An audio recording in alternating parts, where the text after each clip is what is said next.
Here's why you should be proud to be doing Sentinel training and strongly consider joining if you're not. Other programs use long-term repetitive cycles.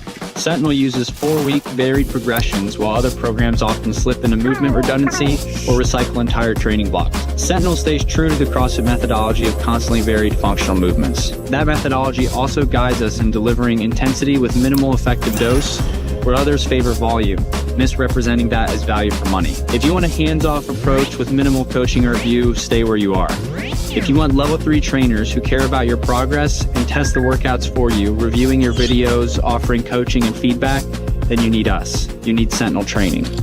Start your free trial at trainsentinel.com. Did you buy it, Jamie? It's going through the wrong account, so I'm going to do it now. Okay, Jamie's buying a second, Jim. Welcome. I just want to give you some stats, right? This is pretty crazy. With this amount of time that had passed last year and this year, Method is up 116 signups for the same amount of time. Glasgow is up 113 signups, and 179 is up 110 signups for the same amount of time that had passed last year. Method was on 161, 179 was on 111, and Glasgow was on 42. The UK, as a group, nation, collective, socialist collective, they're up 3,574 on the same amount of time that had passed last year. That's an 83% increase. That is nuts. It's pretty cool. Yeah. And Europe is up 8,005 registrations from the same time last year, which is about 45%, like 45.9%. Where's Brazil? Where's what? Brazil. South America. Like on the signups. Because you're saying where people are. They are. So where are they? Oh, I don't know. Someone who's high up on CrossFit text me those numbers. Oh, okay. I was going to say, where did you get those numbers from? Usually has huge numbers. So, games. I think I'm above where I was last year in total signups. I think. I literally just said that. Oh, you mean altogether? Yeah, like I don't think. I think what are we at now? Like 220. I don't think I got to 220 last year total. You've got 221 now, Johnny. What is that? Just written on the back of your hand, or what? Okay. By country. Yeah, I think last year I was like maybe 210, maybe total. I can't look at that, JR. I can only see like gyms. Gotcha. I can't see nations. So it's been when did CrossFit post that most recent graphic? Like maybe a week ago? I mean, they usually post like one a week, maybe, on like the current by country signups. Wasn't there one today? Was there? No. It was a UK one today. UK one today. Okay. They post it, I think they post it every Tuesday, don't they? Or every Wednesday? Yeah. I know they do a lot of stuff on Wednesdays, so maybe it is Wednesdays. Sure. We have some questions. 1 second. Should we announce the other thing? Yeah. Yeah. Okay. So since we started doing these shows, Jamie and Johnny and JR are, well, they've always been getting messages, but they're continuing to get messages asking, hey, how do I do this? How do I do that? What would you do if this happened? Any advice for this? Would you have time for a quick call? Can we go through some stuff? And they're good guys, and they were like saying yes, and they were giving up their time. And I was thinking, like, guys, donating our time, as it were. Yeah, I was like, guys, I need to monetize this. But it was also just like everyone was just going to end up like getting pissed off at everyone. So we came up with an idea, and it's called Red Cell, and this is it.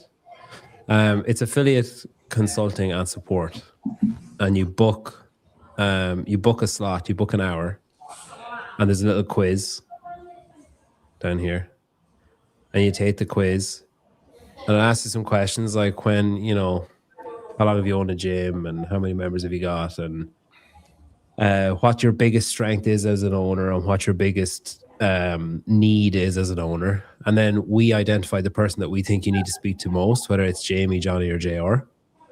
And then you can also say like, no, I can't understand Jamie when he speaks, so it needs to be Johnny or JR or whatever.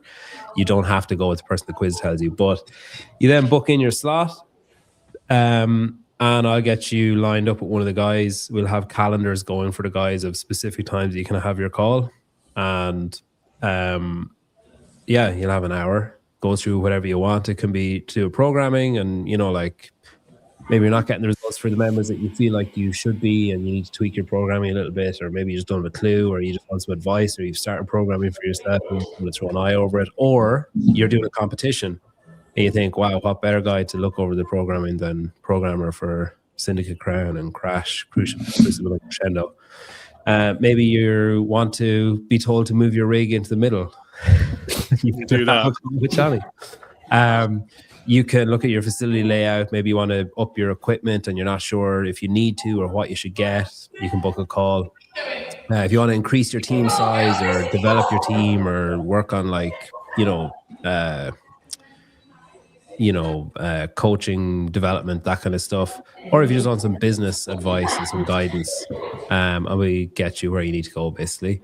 And that's it. That's our way of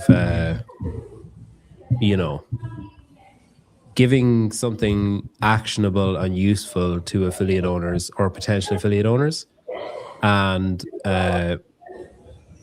commoditizing the guy's time and making sure that they don't just have like 450 DMs every day asking them, should I buy this barbell or this barbell? So now, don't think the guys are rude now when you just get a link to callredcell.com as a reply to a message saying like, hey, I was wondering if you had time for a quick call. Like, yeah, see the link, buddy. And yeah, that's what we're doing. Look how insanely athletic JR looks like compared to Mine and Jamie look like a pair of dweebs. Which is really like false advertising, because that picture was 5 years ago. Yeah, that's crazy. We've known each other a long time, actually. That makes me feel better.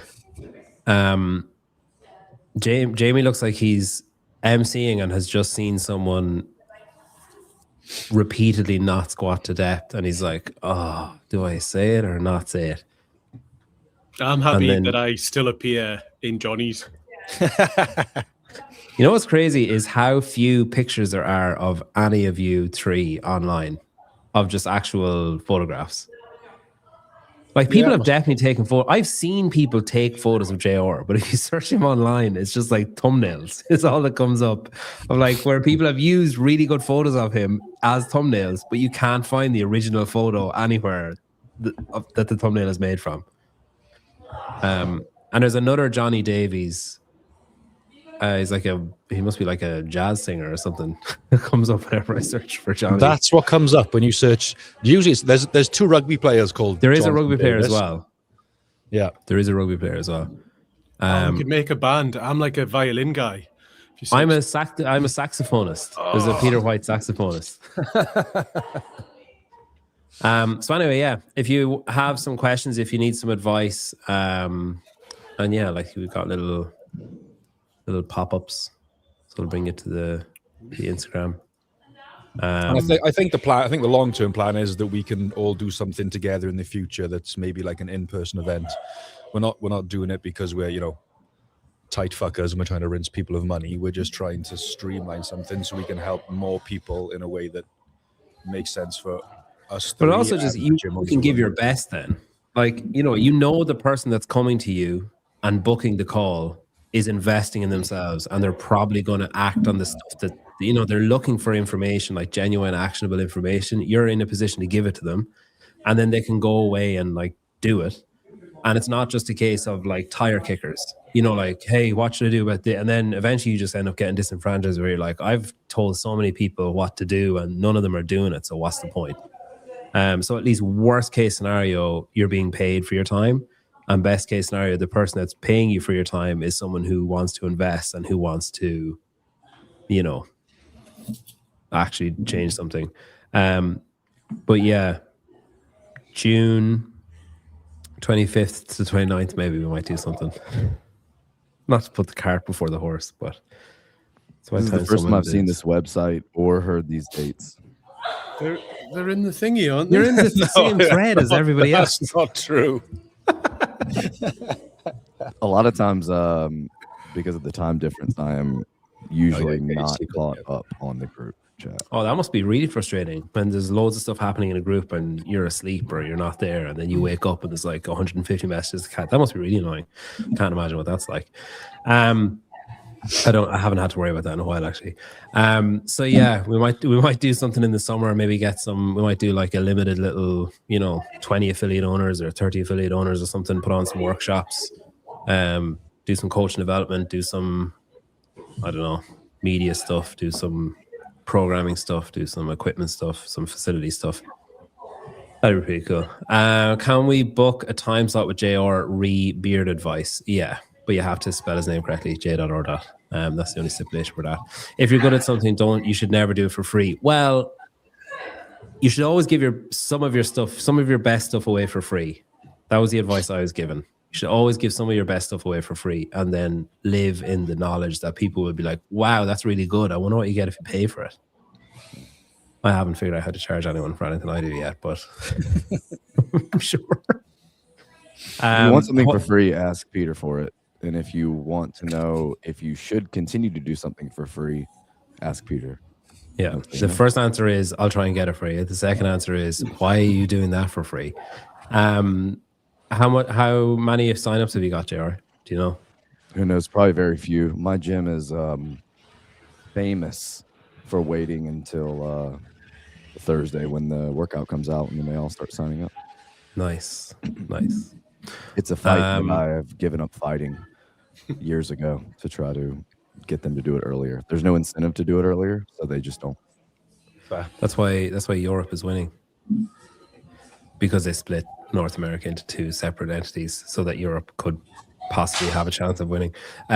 Good hoodie, that, JR. Yeah, I don't know if you saw Define Core doing like a thing for February that if you buy an item on their website, you can buy that shirt, that hoodie that he's wearing. You can buy.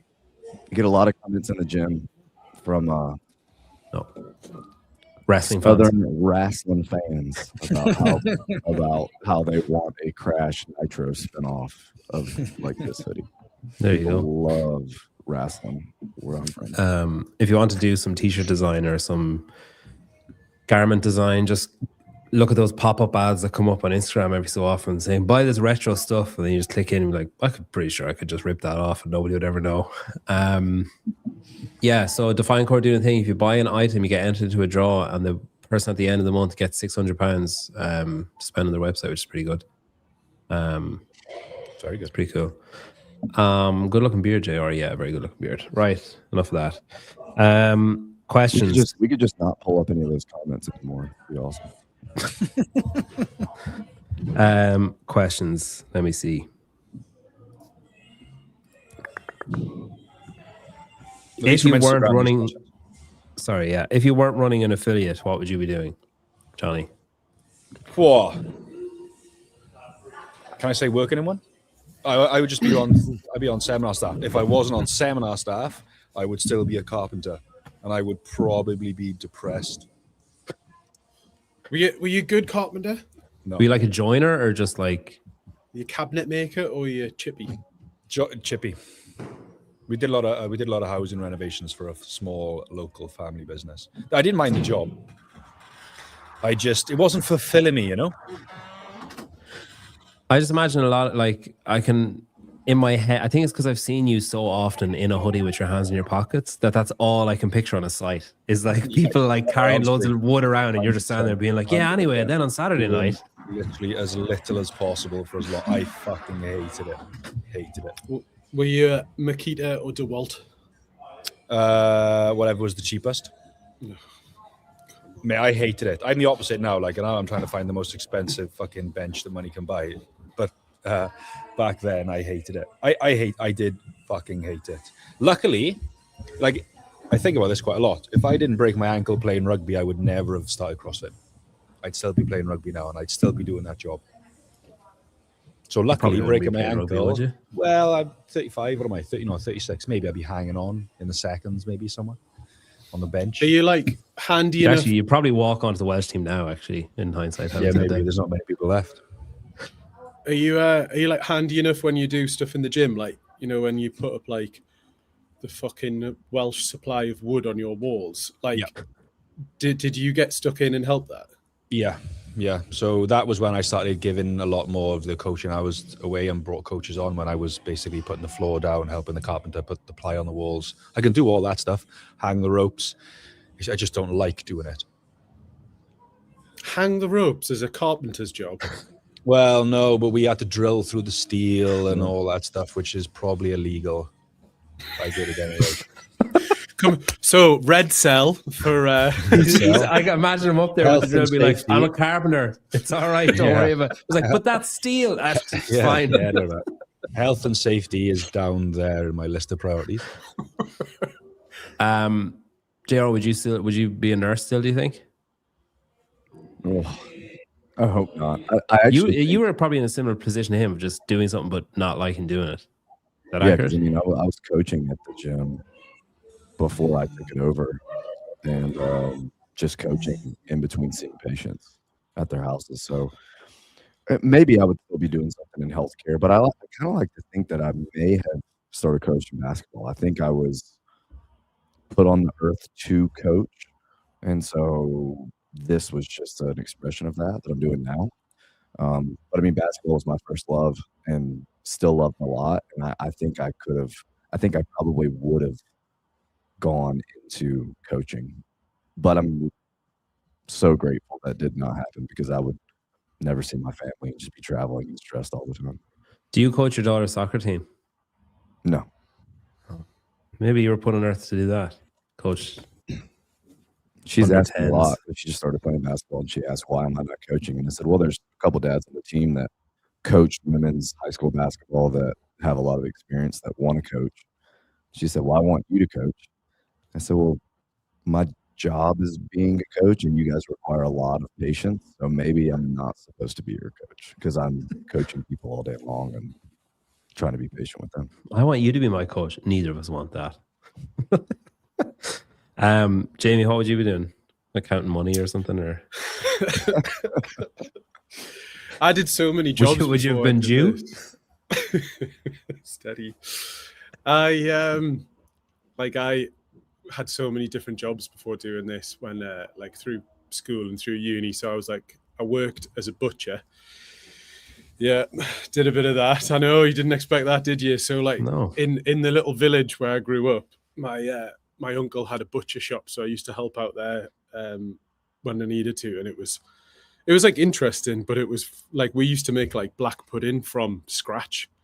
Nice. You know, like that's like blood sausage, JR. Yeah, I've heard of it. It was brutal, like being it, like having to make that. And then I've also worked building fishing boats. But you didn't know that either. Yeah, used to build fishing boats. Up, big fishing industry in Newcastle.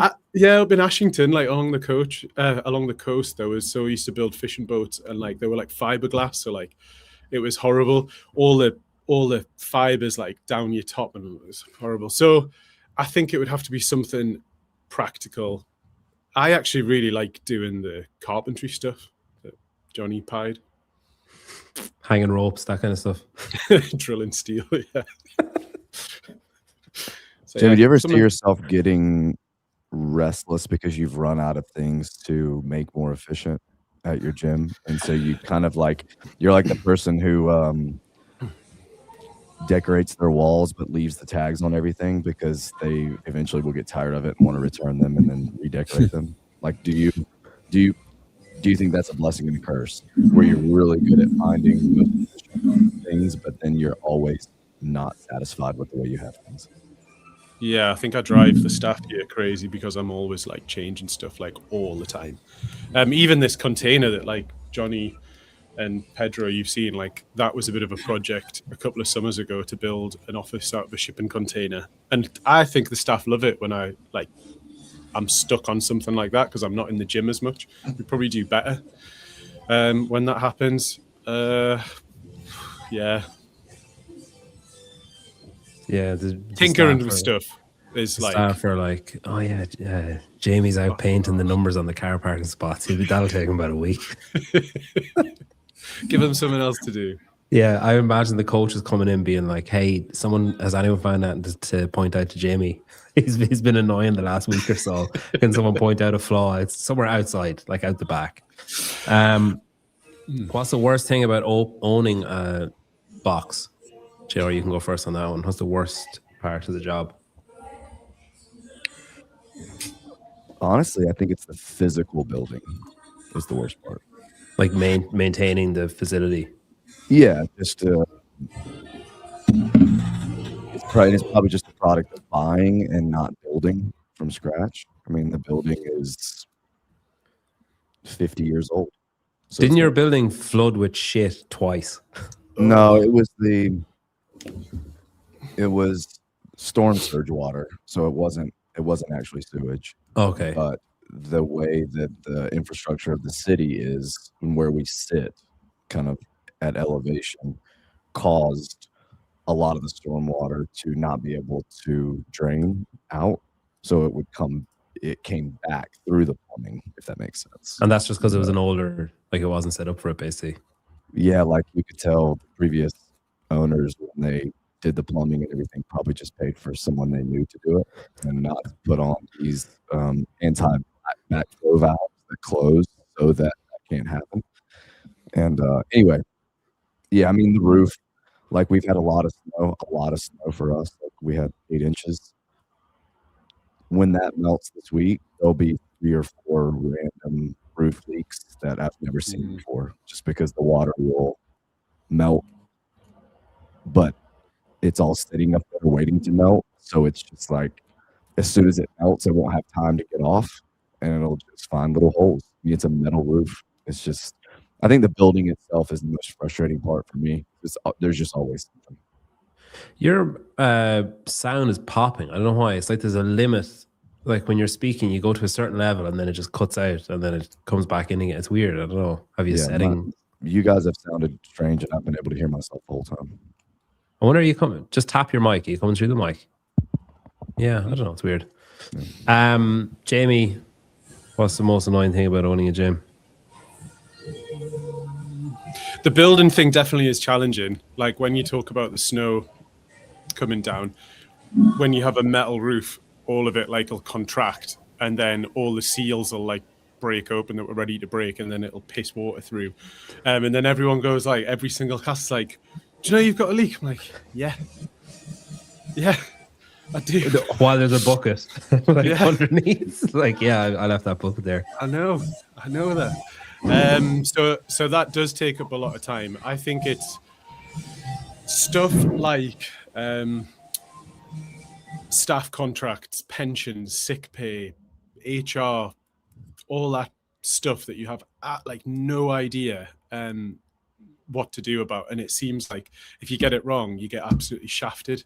That stuff I really, really dislike because a lot of these things, when you get into like dealing with staff, like I'll say up front, my staff are great.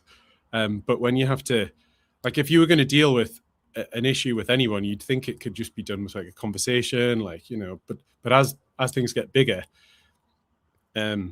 you've got to like make sure everything's done in a certain order or you get like fucking fined and stuff. So I'd say that there's stuff like an account, like, you know, making sure that you do VAT returns and all that sort of stuff. And making sure you wash the money properly. Like get rid of the trail.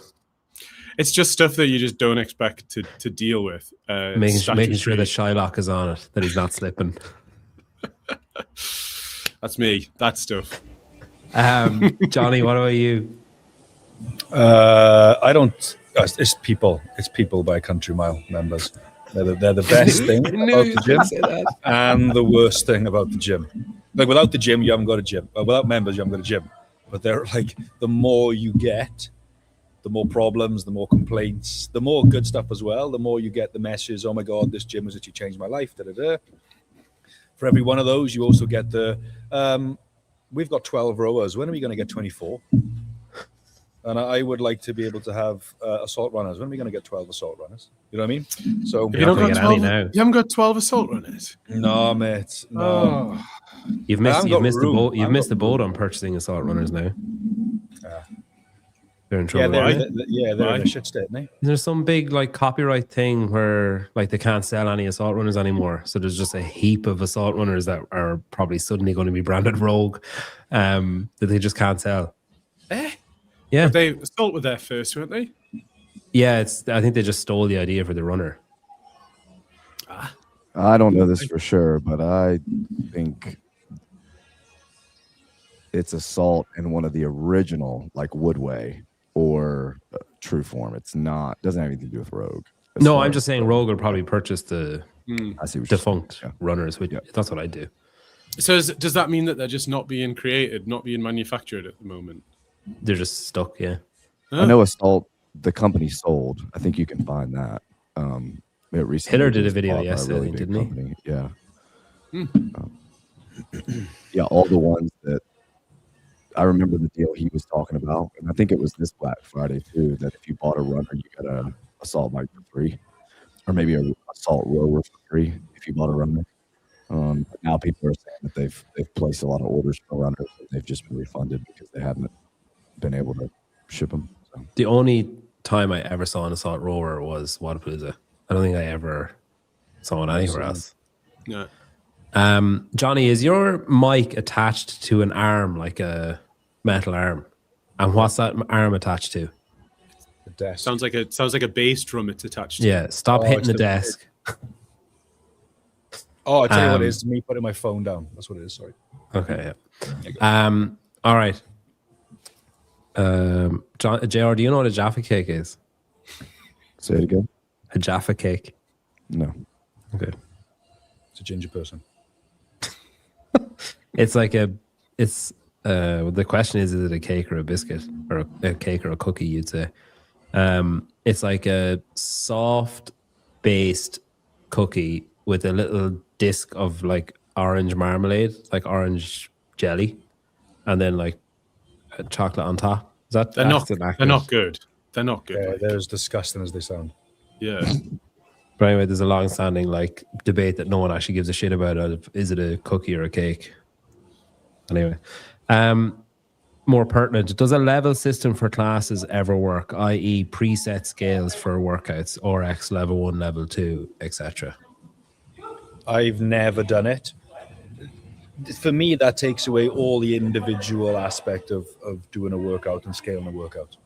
It makes it way easier for the coaches because you can be like, okay, here's RX, here's intermediate, here's beginner. Do one of those three. Off you go.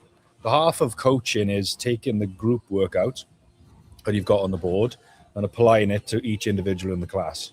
So like you got to get stronger. So you're going to keep the weight higher, but take the reps down. You need to get better at more volume. So you're going to maybe take the weight down so you can keep the reps higher to get more barbell cycling in. Once you get levels of it, I think that is going to blunt progress long term. But you're still going to have anyway, aren't you? Like even if you have levels, you're going to have like, oh, well, obviously you can't, like you're in between those two. Like you're going to have, or like someone will have like a broken foot or something, and you're still going to have to change something anyway. So what's the point in the levels? Yeah. You know what I mean? What do you think? What about like if the time doesn't match up for someone, you know? Do you know what I mean? Like I've seen people do class timetables where it's like 5 p.m. level 1, 6 p.m. level 2. Oh wow, like streamed classes. Yeah. Like, you can come to this one. It's like, well, what is it? Like, that's never gonna work, is it? I've never heard of that before. I've never heard that either. So you're in the special class. Definitely a London gym used to do that. Wow, that's crazy. We have a competitors class on a Saturday, but it's open to anybody. It's just more of a competition vibe, like synchro stuff, partner stuff, the worms. Yeah, but you don't have a like foundations, like a shit class. That's what they have. Yeah, no, we don't have like, no. Imagine that. Excuse me, why are you in 5 p.m.? Yeah, get out. Have you got double unders and muscle ups? Out you go. You're in the short bus class. Yeah. What are you gonna say, Jared? Yeah, I've never used a level system, and I don't know for how long. Maybe for a year. Probably not even a year. I tried even doing an RX Plus and I just started hating it because it was just like the RX. It just became people would do whatever so they could say that they could click RX Plus and Modify, even though they missed the stimulus completely of the workout. And I haven't done it in a couple years, but I think I've said this before. 1 January, I just didn't do any prescriptions at all. I just wrote movements and told them what the stimulus was supposed to be and the time cap was supposed to be, and they had to decide on their rep scheme load. So if the workout was 9-6, if the workout was bar muscle ups and clean jerks, and I said, hey, this is supposed to be low volume, it's supposed to be done in under 7 minutes, the rep scheme is 9-6-3. Go. And some people would pick 225, some people would pick 135, some people would, so they would have to adjust it based on what they knew the stimulus was supposed to be. He's just trying to do it to where I taught people that it wasn't that important to always do the weight prescription if their stimulus was going to be missed. So That's cool. it's probably not the best thing in the world to do for beginners, though. No, it's a good way to teach people a lesson, but it's not, Yeah, it's more just to maybe teach them I think self-awareness and their abilities. I think a level thing might be good for like an online program when you're not there with them personally, and you can be like, right, if you're a semi-final athlete, here you go. If you're a quarter-final athlete, here's your version. If you're an open athlete, here's your version, or something along those lines, because you're not with them. We do. I've this month now we're in a bit of a. Oh, sorry, last month we're in a bit of a benchmark theme. So we'll do like 3 benchmark workouts a week. For the first time, I offered 2 options on basically all the benchmark workouts. So we did Diane, or you could do strict heavy Diane, which was like 140 and strict handstand push-ups. And maybe 10 people attempted the harder versions. We did Jackie or Jackie Pro. We did Cindy or Cindy with a weighted vest, just to mix it up a little bit. Because all the people that are doing those workouts, the heavier version, you haven't got to, they can get themselves set up for a bit of a heavier deadlift and strict handstand push-ups. You haven't got to show them how to do a handstand push-up as much if they're doing that version. I thought it worked quite well for this month. Did you do anything different for Barbara? You guys are doing Barbara this week, or did you do just weighted vest option? Okay. I played around with like a chest to bar version. I played around with seen the hard version of Cindy. With it's like push-ups off the box. Yeah. It's like squats holding a 45-pound plate. Is that what it is? Yeah. But I just went with just like weighted vest versions. And the new girls don't get any love, but Barbara Ann is another. But with the handstand push-ups and the 30 deadlifts, that's brutal. It's kind of I don't know. I mean, I don't think you could program that or Barbara and get nearly the same. Exactly. Like the rest of the week, people would be feeling completely different. What's the Angie one with the barbell? It's like 100 sumo type pull. Andy. Oh, horrendous. It's 65. Yeah.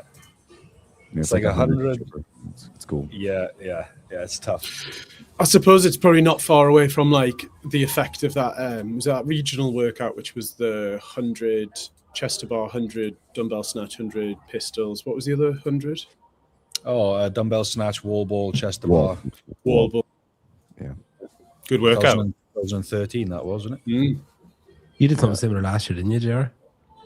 That's Syndicate, yeah. The original 100 though was, I think it was overhead squat at 95, double unders, regular pull-up, and it was like from 2011 or 2012, the original 100s. They kind of did that one. Something I thought about, I was curious if you guys have ever done it before. Like an open prep camp just for a day, because a lot of the members of the mashup on Monday, and there's like an art to getting good scores in you. It's not really about your fitness if you just understand how to do little things like transitions. Like watching people get in and out of the rower today when they do 18.1 intervals.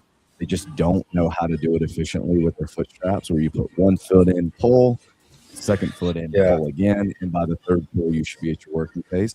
Like, have you guys ever done anything like that? I feel like I probably missed the mark to do it this year because it's going to start in 3 or 4 weeks. But doing something like that just to teach people how to do small things, to get better scores in the open without their fitness having to be improved. Like when you do drop singles on a barbell, you reach down with 2 hands and you pull with 2 hands. You don't do right hand, left hand, chest up, pull. Right hand, left hand, chest up, pull, which is what most people do, but they just don't realize that it's half a second every single rep. Yeah. I've never done like an open camp or like a camp or like a class for that, but we do talk about that in like, you know, if it's a workout that's 10 rounds with small reps and your transitions are like maybe sometimes 50% of the round. It's like, look, you do not want to waste any time here with messing around on the foot straps, so leave them loose so you can get in and out.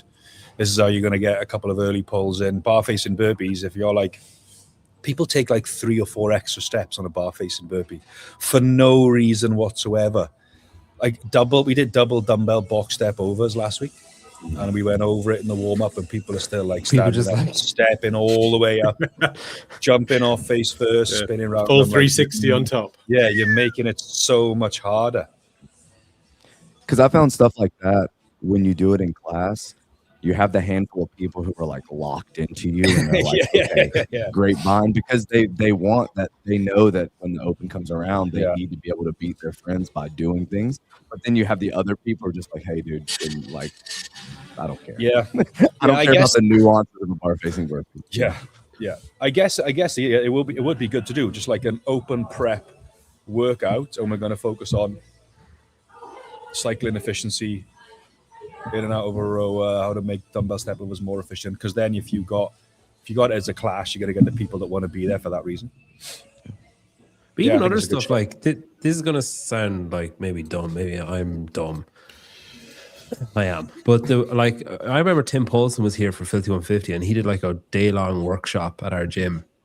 And one of the things he did was like how to set up your assault bike. And I was like, whoa, this is revolutionary. Like, I never thought of this. He was like, here's how far forward your seat should be. And here's the angle that your knees should be at when they're at full extension.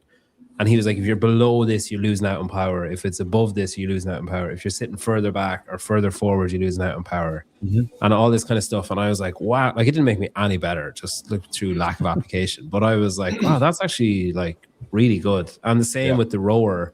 I remember Joe, the guy that owns the gym, did like I can't remember what the workout was, but there's something on anyway. And it was a shorter workout. So the first like 30 minutes of class were just like rowing technique. And it was like, this, you know, he segmented it, so you were just sitting backwards and you were just like pulling, and then you just did the knees and whatever, like, and again I was just like, wow, okay, yeah, I was doing that completely wrong. And then again, like lack of application and adherence, and I'm still where I was. But for people who try, it would be useful. Definitely on the rower, definitely. I hate shit rowing. Like, I think for an hour class, it's really tough to give some of those things the attention you want to. But if you could get a group of people together that are like, yeah, I want to know just how I can gain better scores, and say, okay, we're going to spend 15 minutes on toes to bar. This is what we're going to do. You're going to jump up and you're going to do a set of 15, and then you're going to do 6-5-4, and you're going to do how much longer one than the other. Okay, now, and you're going to like row 30 cals and then do 15, and then row 30 cals again and do the smaller chunks, and you tell me which one was actually faster. Oh, wow, maybe you should start breaking up the toes. Like, things like that take time for people to have that, oh, wow, he's right moment. Not just like, hey, guys, I advise you break the toes bar early and often. And they're like, yeah, whatever. Just going to go and break. Okay, well, if they could actually see the difference in what the score could be, they would actually do it. But it's not something you can take 20 minutes in class. I would also say, though, you know, Johnny saying like people are taking all these extra steps for there is a reason why people, like, I know when I do it, it's because like I need to slow things down here a little bit, or I'm just going to collapse. So I will do like, I'm going to do a little loop when I get over the other side of this box. I'm just going to take a couple of steps. I always find with box jumps, box step ups, box step overs, stepping down off the box, my brain doesn't work. like every time I'm like, all right, that was the right foot first. So the next time I need to do the left foot first.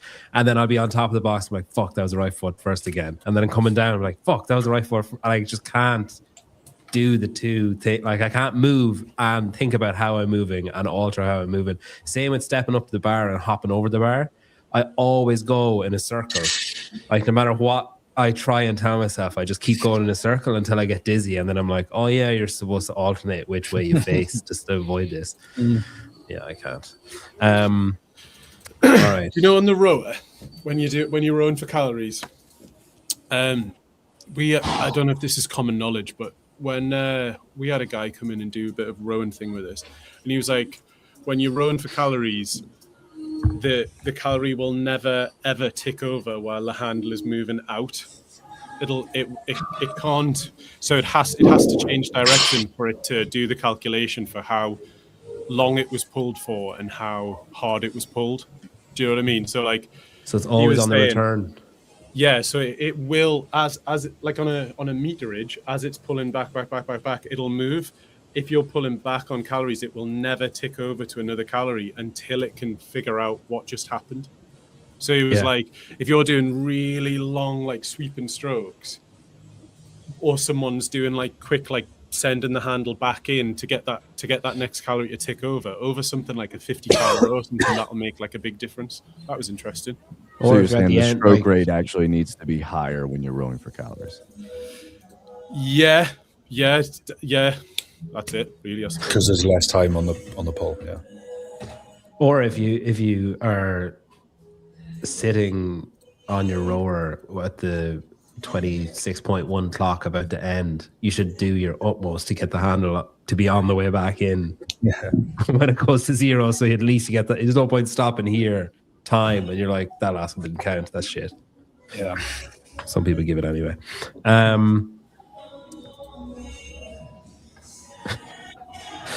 I need to type one of them out for you, Johnny.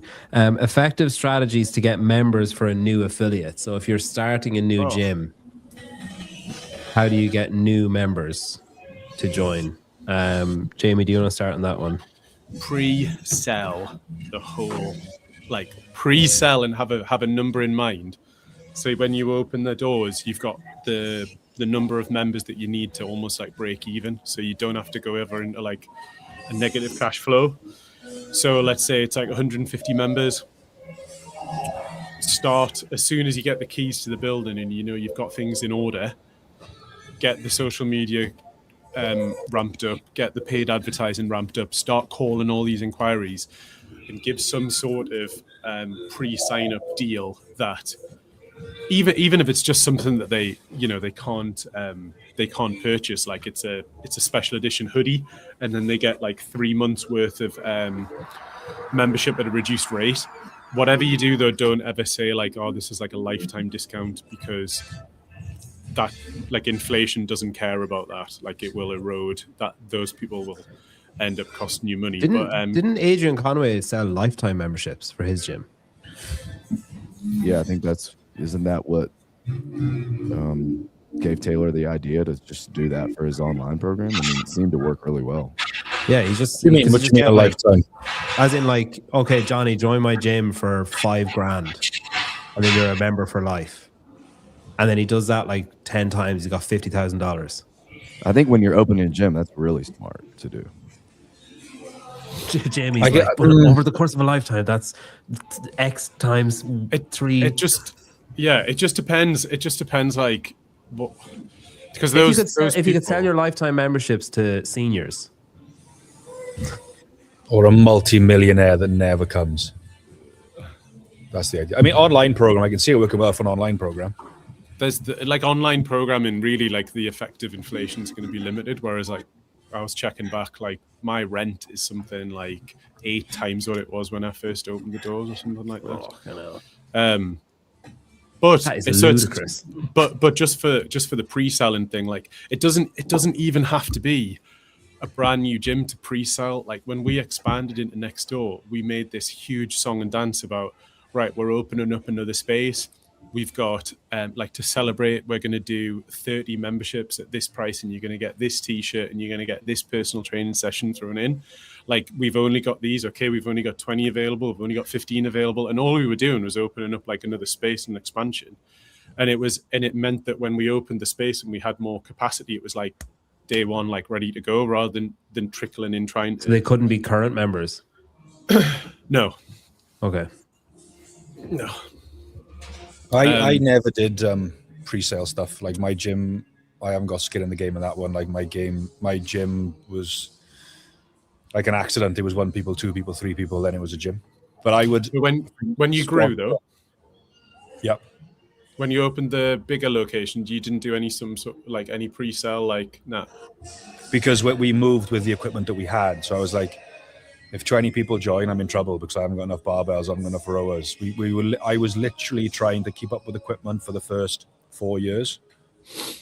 And then it got to the point where, okay, well, we're done. We're probably done with equipment now, pretty much, other than like, more sleds and stuff, because there's literally nowhere to put anything else.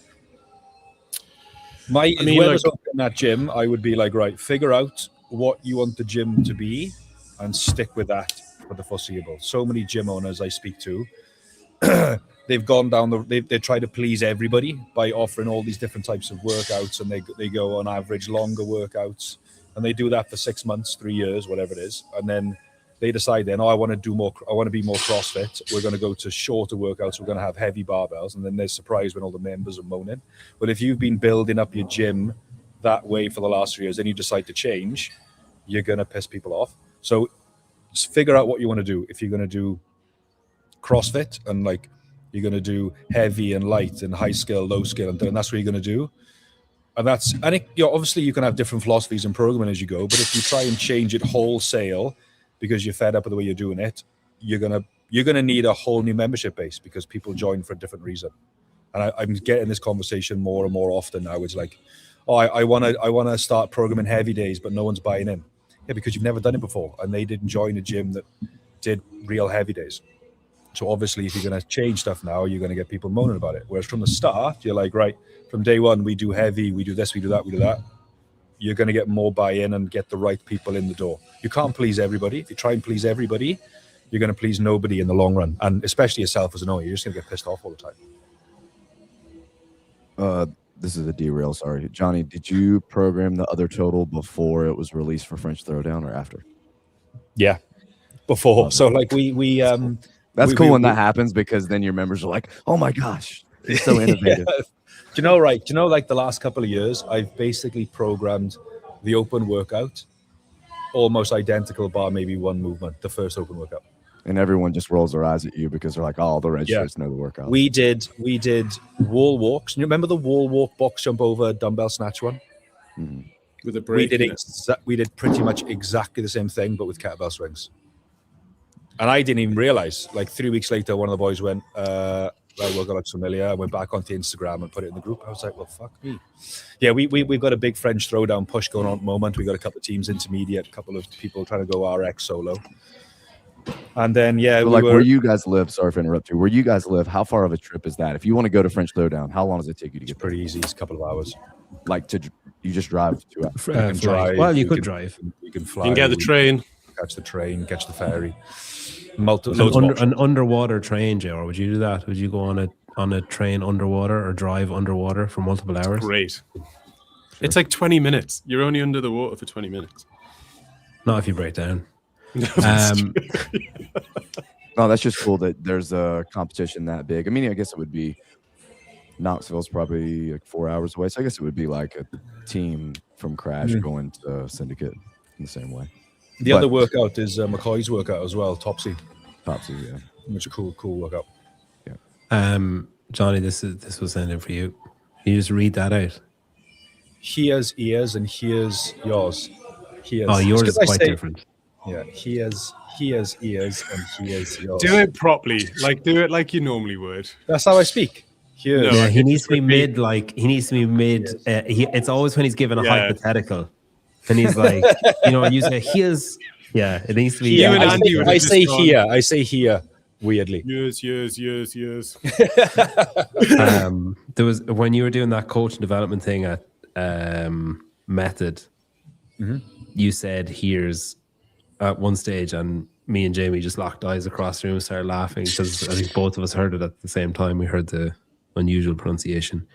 All right, I just before we go, we're sorry. not. I've got some numbers. I'm nearly there with numbers. So right. Are you still buying your camera? What's that? Are you still buying your camera? Yeah, that's done. So I'm trying to work out if someone wanted to get like 150 members on opening. I'm thinking you're still on this. Yeah. So I'm trying to work out what the ratio is of leads to getting those members in and what it would do for you. So I'm thinking based on our numbers, you would have to get like 450 to 500 leads.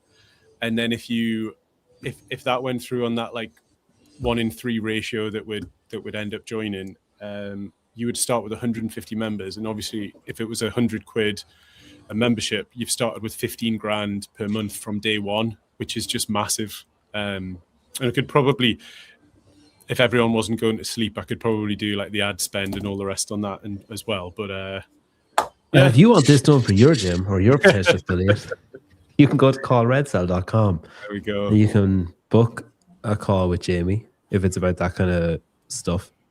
Johnny is our programming facility, that kind of stuff, coaching development. JR, especially for I think JR's favorite call would be if someone said, "Hey, I'm running a competition and I've got the programming. Here's my outline. Can you look at it for me?" I think that would be JR's like, yes, I can do that. Is that accurate? Would that be your favorite call to get, JR? One of the few yeses, but yes, that one is good. We should do like an online competition, maybe. How do you mean? Like in one. Yeah, we're not doing enough. We should do something else. We do like a partner series, like an online partner programming. Doing a red cell invitational would be very easy. We could do that in a day easily. Yes, we could do like an online one. We program a partner. Peter has to program one of them too. Yeah, there we go. So hey, what was the one I programmed the other day? 4 weeks in a month. A team of 3. One person does Isabel, one person does Grace, the other one does max reps of Cindy, while the other 2. I thought that was brilliant, and nobody commented. No one even referenced the fact that I said it. It was like my messages weren't sending into the group. Cindy is just a nightmare to do in a competition. But competitions have been doing relays of those classic benchmark girl workouts for years. Whatapaluza, I feel like, did Karen, Isabel, Grace one year. Like, you could definitely do stuff like that. Yeah. Everyone knows what Peter's workout's going to be. Yeah. Well, we could definitely do that, like an online partner series, Red Cell online partner series, get everyone from the gyms to sign up, and then we'll program a workout each over 4 weeks of a month. And then we could do the final, because then those people would have to qualify. That it would be very convenient if the people who are interested in going to the affiliate thing also qualified for the in-person final and also showed up. That'd be too convenient. I want before we go, I want to go through the open. Listen to this, JR. If you're a member of CrossFit Glasgow or CrossFit Northumbria, where's that method? Or 179, and you sign up, so it's $20, about £15, right, to sign up for the open. You're guaranteed a free t-shirt, right, straight away. Define Co. Good t-shirt. You also will be entered, so we're going to draw names and you get to pick. So first name out picks the first prize, whatever prize they want from the list. You could get a free level 1 or level 2 seminar. You can do it yourself or you can gift it. You could win 6 months supply of Raleigh's beer, like alcohol, like beer, like drink.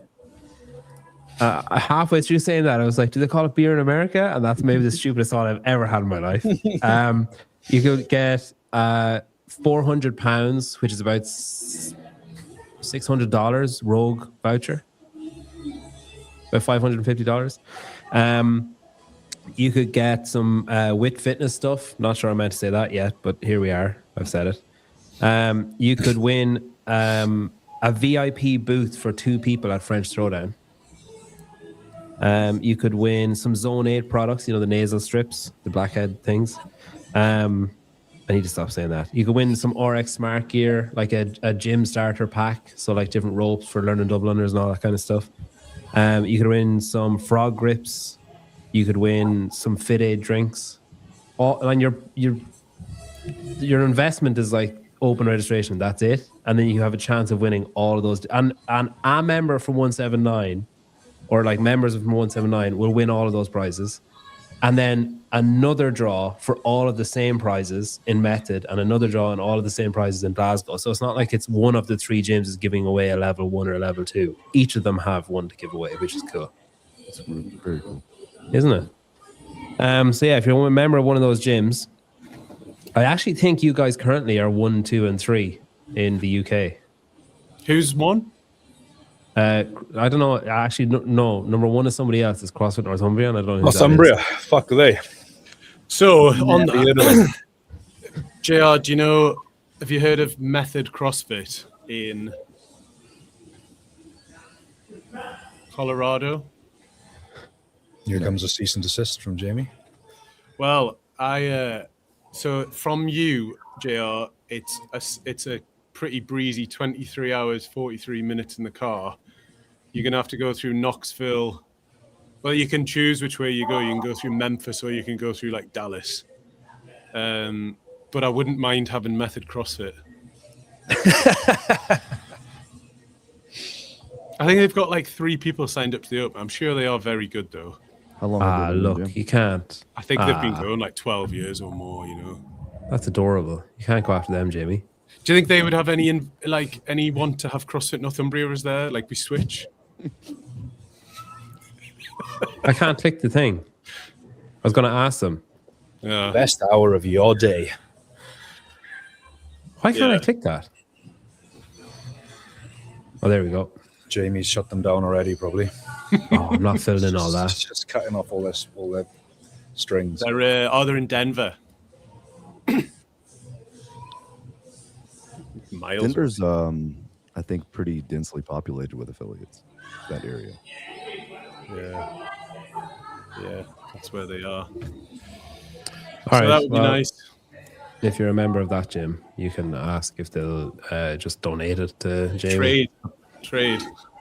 Jamie's a man of finance. He'll work out some kind of compensation package, I'm sure. All right. If you're a member of 179 Glasgow or Method, you can sign up for the Open. You're in the chance to win all of those prizes or one of those prizes. If you're a member of any affiliate, you should just sign up for the Open because, I mean, CrossFit's back, baby. We're back. We all getting back, aren't we? Yeah. Dallin put up on Instagram on a story the other week, FYI, the Open is cool again. And I replied and I said, it's always been cool, Dallin. Now athletes just aren't afraid to tell people to do the Open. That's the only difference this year. It's the only thing that's changed. All right, thanks, guys. Thanks for watching. Go to callredcell.com. Have a look. If there's any glitches with the website, let me know because kind of new to website making. So just have a look and see what you think. Thanks, Yor. Thanks, Jamie and Johnny. And thanks, everybody, for watching. And I've no shows scheduled yet this week, but I might do something at some point.